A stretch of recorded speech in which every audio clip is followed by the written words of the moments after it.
नमस्कार, मैं हूं सुरेश चौहान के और आप देख रहे हैं बिंदास बोल।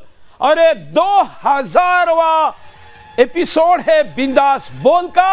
आपका अपना बिंदास बोल ये कीर्तिमान विश्व में स्थापित कर रहा है कि एक ही एंकर, एक ही शो और एक ही चैनल, किसी चैनल पर अगर ऐसा हुआ है तो विश्व में सुदर्शन चैनल पर आपका ये बिंदास बोल ये रिकॉर्ड स्थापित कर रहा है। हमारे लिए केवल नंबर का रिकॉर्ड महत्वपूर्ण नहीं है कि हमने 2000 एपिसोड किए। यह विशेषता इसलिए भी है कि जिस शो के जन्म से पहले एपिसोड से जिसके विरुद्ध सारे विरोधियों ने उस शो को बंद करने के लिए अभियान चलाए, वो शो 2000वां एपिसोड पूर्ण कर रहा है। वो शो जिसके पुलिस थाने से लेकर जिला न्यायालयों से लेकर, जिसमें इस देश के विभिन्न प्रकार के उच्च न्यायालय, सर्वोच्च न्यायालय में भी बंद करने को लेकर दावे चल रहे हो, केसेस चल रहे हो, उस शो ने बिंदास बोल ने 2000वां एपिसोड किया है। आपको यूपीएससी जहाद याद होगा। विश्व में हिंदुस्तान के न्यूज चैनलों के इतिहास में कभी किसी शो को न्यायालय ने स्टे नहीं दिया था, लेकिन बिंदास बोल के यूपीएससी के सीरीज को सर्वोच्च न्यायालय ने स्टे दिया। ये मेरे लिए कीर्तिमान है, क्योंकि इस देश में ऐसे आवाज उठाने का काम सुदर्शन ने किया जो नौकरशाही पर कब्जे की आवाज उठाने के लिए उस सीरीज को किया गया था। मित्रों, बिंदास बोल के नाम पर अगर मैं कीर्तिमानों की पहली बार कुछ करने की अगर लिस्ट भी बताते रहूं तो भी पूरा शो निकल जाएगा। यह हमारे लिए गौरवपूर्ण है कि हमने जिन मुद्दों को उठाया वो मुद्दे इस देश में प्रमुख मुद्दे बने। ना केवल प्रमुख मुद्दे बने बल्कि उन मुद्दों पर सरकारों ने काम किया। वो जो सच नहीं होगा ऐसा लग रहा था, जिसकी मजाक उड़ाई जा रही थी, जिसको नजरअंदाज किया जा रहा था, जिसका विरोध हो रहा था, वो मुद्दे भी आने वाले दिनों में वास्तविक इस देश के मुद्दे ना बने बल्कि बने, और सरकारों ने उस पर काम किया। हमारे लिए ऐसी गर्व की कई बातें हैं, लेकिन इस बिंदास बोल के 2000 एपिसोड का ये पड़ाव का अगर असली कोई प्रशंसा का पात्र है तो एक भी एपिसोड मिस न करने वाला सुरेश चौहान के नहीं। एक भी स्पॉन्सरशिप जिस शो को नहीं मिली उसके बाद भी ये चैनल इसको चला रहा है, ये नहीं, क्योंकि इसको स्पॉन्सरशिप देने की हिम्मत नहीं की कंपनियों ने।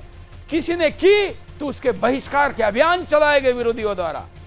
इसमें सबसे प्रशंसा का पात्र है आप, जो 8 बजे के स्लॉट में जहां व्यूअरशिप नहीं रहती या चैलेंजिंग होती है, इसलिए ज्यादातर लोग 7 या 9 बजे शो करते हैं, लेकिन हमने 14 वर्ष पूर्व शुरू किया हुआ ये बिंदास बोल 8 बजे भी हिट रहा।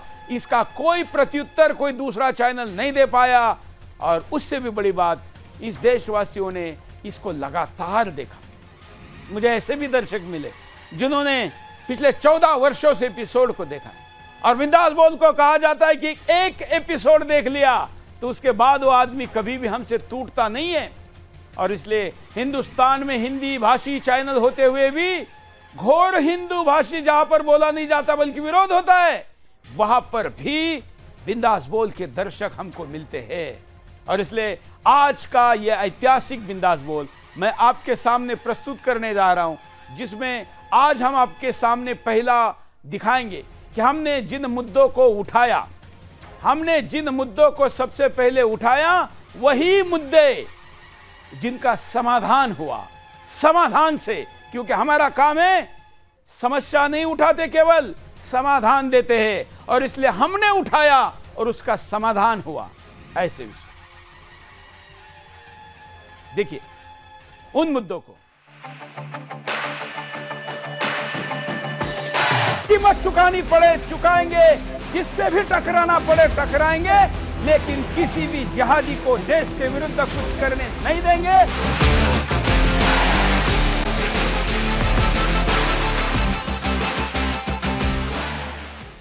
एक पहल है, ये हौसला है देश को आगे ले जाने का, देश से भ्रष्टाचार मिटाने का।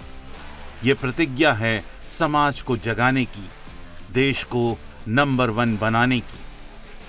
केवल चैनल ही नहीं, देश नंबर 1 बनाना है।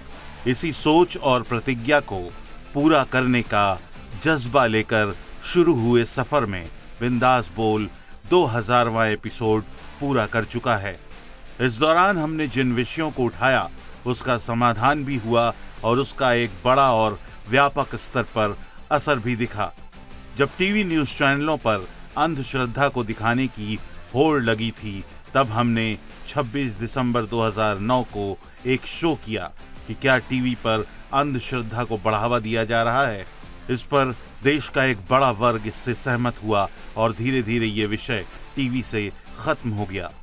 इसी तरह 2 अप्रैल 2010 को हमने कसाब से मानवता और साध्वी के साथ दानवता क्यों विषय पर प्रोग्राम किया।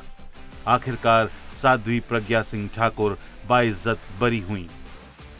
26 दिसंबर 2010 को देश की जन भावनाओं को देखते हुए हमने सबसे पहले क्रिकेट खिलाड़ी सचिन तेंदुलकर को भारत रत्न देने की मांग उठाई।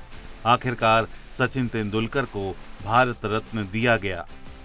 17 सितंबर 2011 को क्या नरेंद्र मोदी को प्रधानमंत्री बनाना चाहिए, इस विषय को सबसे पहले हमने उठाया। बीजेपी ने 2014 के लोकसभा चुनाव में मोदी को प्रधानमंत्री पद का उम्मीदवार घोषित किया। 9 नवंबर 2012 को राम का अपमान करने वाले जेठमलानी पर क्या कार्रवाई हो, इसकी मांग हमने की। बीजेपी ने राम जेठमलानी को पार्टी से निष्कासित कर दिया। जब देश में जाकिर नाइक जिहादी आतंक फैला रहा था, तब 1 दिसंबर 2012 को हमने जाकिर के आतंकी एजेंडे को एक्सपोज किया। हमने दिखाया कि कैसे जाकिर नाइक भारत का तालिबानीकरण कर रहा है। आखिरकार जाकिर नाइक देश छोड़कर भाग गया और उसे भगोड़ा घोषित किया गया। बात जब राष्ट्रवाद की हो तो इसे बिंदास बोल के माध्यम से सबसे पहले हम उठाते हैं। 14 दिसंबर 2012 को सर क्रीक पाकिस्तान को सौंपना कितना सही विषय पर हमने प्रोग्राम किया। इसके बाद मनमोहन सिंह सरकार ने अपना फैसला वापस लिया। 4 जनवरी 2013 को ओवैसी पर देशद्रोह का मुकदमा चलाने की मुहिम हमने शुरू की।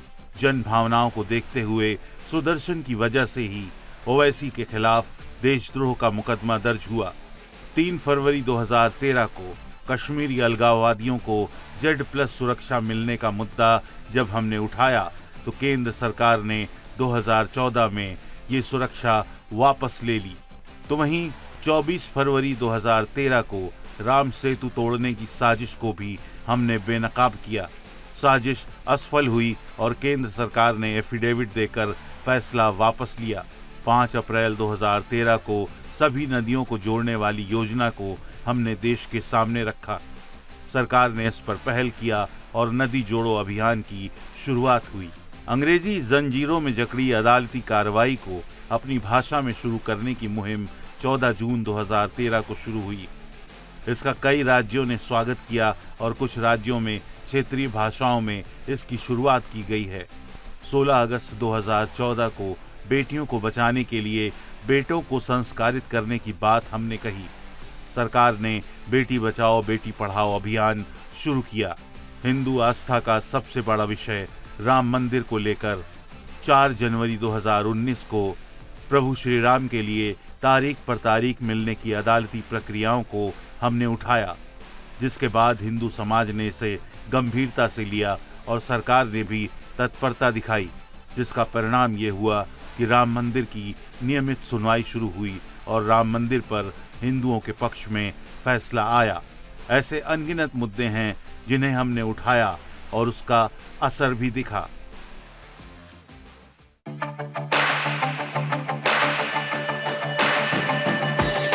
कीमत चुकानी पड़े चुकाएंगे, जिससे भी टकराना पड़े टकराएंगे, लेकिन किसी भी जिहादी को देश के विरुद्ध कुछ करने नहीं देंगे।